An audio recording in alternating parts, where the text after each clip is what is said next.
Hi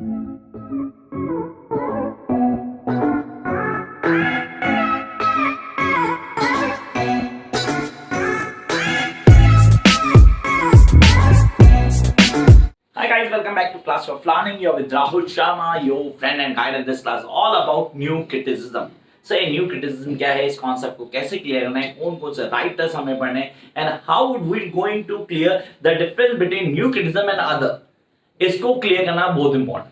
new criticism अपने आप में क्लियर कर रहा है भाई ये न्यू है, ऑनेस्टली न्यू है. पहले जो क्रिटिसिज्म लिखा गया वो पूरी तरह बेस्ड था हिस्ट्री पे, राइटर्स के बैकग्राउंड पे, राइटर्स क्या सोचते हैं, उनकी आइडियोलॉजी को लेके आप समझ सकते हैं. टेक एन एग्जांपल, आप बोलते हो सर हम विलियम शेक्सपियर की बात करते हैं तो कैसे लिखता था, उसकी आइडियोलॉजी क्या थी. जॉन मिल्टन की बात तो रिलीजियस पोएट था यार, बहुत ज्यादा गॉड की तरफ डाइवर्टेड था, उसको हाईलाइट करते हैं. जॉन डॉन की बात करते हैं, उसका क्रिटिसिज्म करें, दैट इज मेटाफिजिकल पोएट. ये एग्जांपल आपको दिए गए, आपने कहा हाँ बहुत इजीली हम क्लियर करेंगे. एक और क्लियर करते हैं, दैट इज क्लासिकल क्रिटिसिज्म. हमने प्लेटो को पढ़ा, एरिस्टोटल पढ़ा, उनके थॉट प्रोसेस को पढ़ा. Then will go to the sir Marxist criticism, जहां वो कहता था कि एक बैकग्राउंड जो है ना राइटर का, वो डिफाइन करता है कि वो क्या सोचेगा और क्या लिखेगा. लेकिन न्यू क्रिटिसिज्म कहता है ऐसा कुछ नहीं होता, ये सब बेकार है. सीरियसली सब बेकार है, क्योंकि इसकी जरूरत नहीं है. You guys need not to do this. इस कॉन्सेप्ट को शुरू करने वाला और कोई नहीं, अगर मैं इसको क्लियर करूं, मेरे दिमाग में आता है दैट इज आई रिचर्ड. आया एक नई थॉट प्रोसेस को लेके, जिसने यहां पे कॉन्सेप्ट क्लियर किया कि सब कुछ बेस करता है क्लोज रीडिंग के ऊपर. तो अगर मैं आपको बोलूं the new criticism is not anything else but a close reading, और I repeat the understanding that you guys get through close reading of certain text. तो इसको थोड़ा बिगनिंग से क्लियर करते हैं. That is new criticism. अब ये new criticism है क्या, इसको कैसे क्लियर करना है. सबसे पहली चीज, सर शुरू हुआ 1920 1940 के बीच में, इन बिटवीन अमेरिका और इंग्लैंड. यस, यहां से आइडियोलॉजी ले गई. इंग्लैंड और अमेरिका बीच में शुरू हुआ 1920 टू 1940 में. It was not organised. So why it was not organised, the big question that comes. जो भी चीज ऑर्गेनाइज होती है ना, उसमें कुछ पैटर्न होते हैं. जैसे हम बोलते हैं वो राइटर के बारे में जानना, उसकी आइडियोलॉजी को क्लियर करना. ये कहता है ना तो राइटर के बारे में, ना ही आइडियोलॉजी को क्लियर करना. अब मैं इसको थोड़ा डिटेल में बताने लगा हूं. अभी आपने बोला सर शुरू हुआ 1920 से 1940 के बीच में, इंग्लैंड से यूएस, अगर अमेरिका की बात करें तो. अब यहां हमारे लिए मैटर करता था कि हमने दो चीजें क्लियर कर ली, इंग्लैंड और अमेरिका दोनों को क्लियर किया. अब यहां पे पहली चीज जो आई वो ये आई कि भैया ये ऑर्गेनाइज नहीं था, not organised. Yes, it's not organised. आपने कहा ये ऑर्गेनाइज्ड भी नहीं था. That is the major point. ये पूरी तरह डिफाइन करता है क्लोज रीडिंग को. Close reading, this is the key. आप कहते हो क्लोज रीडिंग क्या है, कॉन्सेप्ट कहां से शुरू हुआ. क्लोज रीडिंग का कॉन्सेप्ट बताता हूं. आई रिचर्ड ने अपना काम किया प्रैक्टिकल क्रिटिसिज्म, जो हम सबको क्लियर होना चाहिए, प्रैक्टिकल क्रिटिसिज्म पे काम किया, जिसमें इसने अपने कुछ स्टूडेंट्स को अलग अलग पोएट्रीज, अलग अलग प्रोज, अलग अलग फिक्शन या एक्सट्रैक्ट ऑफ अनसीन पैसेज निकाल के दे दिया और उनको बोला इनको एनालाइज करो. Now you guys read it and analyse this. लेकिन यहां पे पहले क्लियर करता हूं, उसने किसी भी पोएट्री, किसी भी प्रोज, किसी भी फिक्शन वर्क के राइटर का नाम नहीं दिया.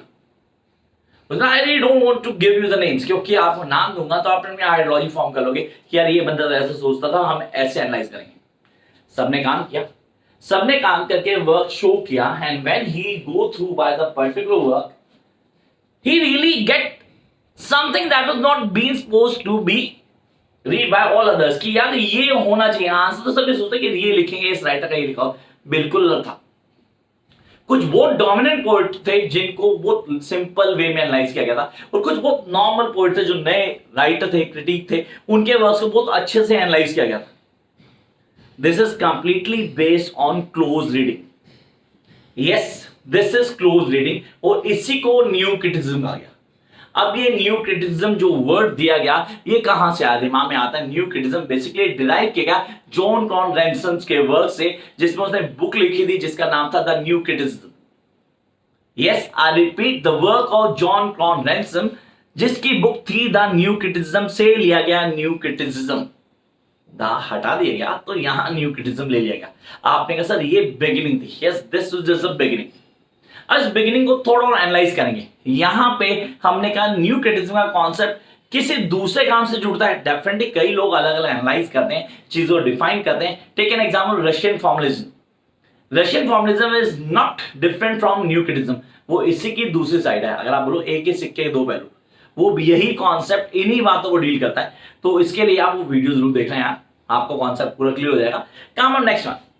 न्यू क्रिटिसिज्म डील करता है class analysis form. I repeat, class analysis form. सो इसको क्लास नहीं कहेंगे, हमें बोलूं उसको क्लोज बोलेंगे, क्योंकि क्लास तो हम मार्क्सिज्म बोलते थे। Yes, it's the close analysis of the form, literary devices, techniques, all the norms that was being given in that particular work.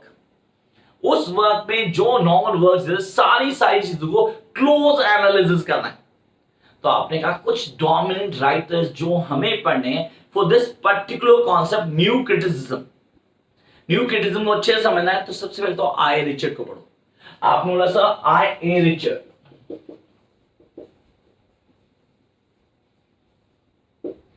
अगर आई रिचर्ड को मैं बोलूं फादर ऑफ न्यू क्रिटिसिज्म तो कुछ गलत नहीं होगा।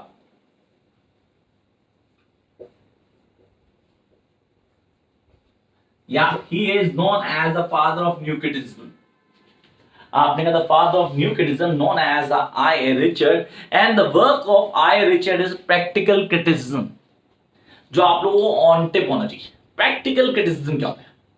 दोबारा क्लियर करते हैं। प्रैक्टिकल क्रिटिसिज्म टेक्स्ट को पढ़ के उसको समझना, उसकी क्लोज रीडिंग से उसके जजमेंटल व्यू पॉइंट को क्लियर करना, रेदर देन उसके राइटर के बारे में सोचना, उसका राइटर क्या लिखता है, उसका बैकग्राउंड क्या है, हमें मतलब नहीं है।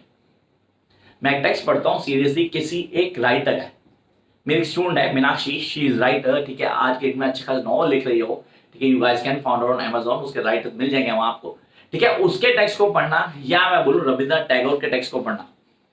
सर अगर रविंद्रनाथ टैगोर को टेक्स्ट पढ़े तो हम पहले एक आइडियोलॉजी फॉर्म कर लेंगे कि यार ये तो सीरीज रविंद्रनाथ टैगोर का नॉवल है, तो अब इसको क्लियर करना जरूरी है हमारे लिए।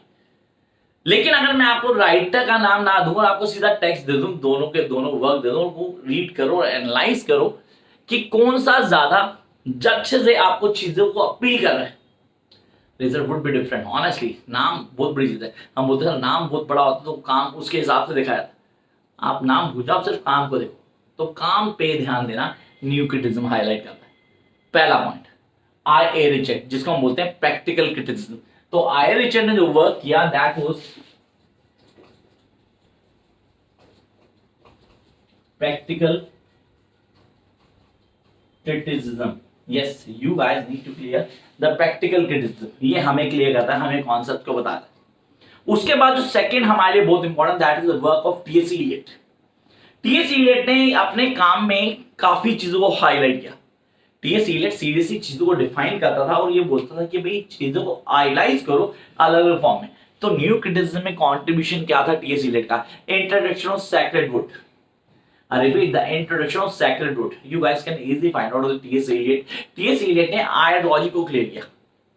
उसने कहा न्यू क्रिटिसिज्म डिफाइन करता है चीजों में क्या चेंज आएगा, how you going to vary the different norms. अब ये अलग अलग नॉर्म्स कैसे होंगे, उनको कैसे क्लियर करेंगे, हमारी आइडियोलॉजी को क्लियर करना जरूरी है। Yes, we guys need to understand कि न्यू क्रिटिसिज्म में टी.एस. एलियट के रोल को मैं वेस्टलैंड से कंपेयर नहीं कर रहा, वो एक अलग आइडियोलॉजी थी। न्यू क्रिटिसिज्म में टी.एस. इलियट का कंट्रीब्यूशन आप बोलते हैं तो that is what I said, introduction of sacred wood. Then we have one more dominant writer जो बहुत बड़ा रोल प्ले करता है specially for the new criticism. Wimsatt की बात करूं, that is policy. Yes, policy, whether it's intentional policy, whether it's effective policy.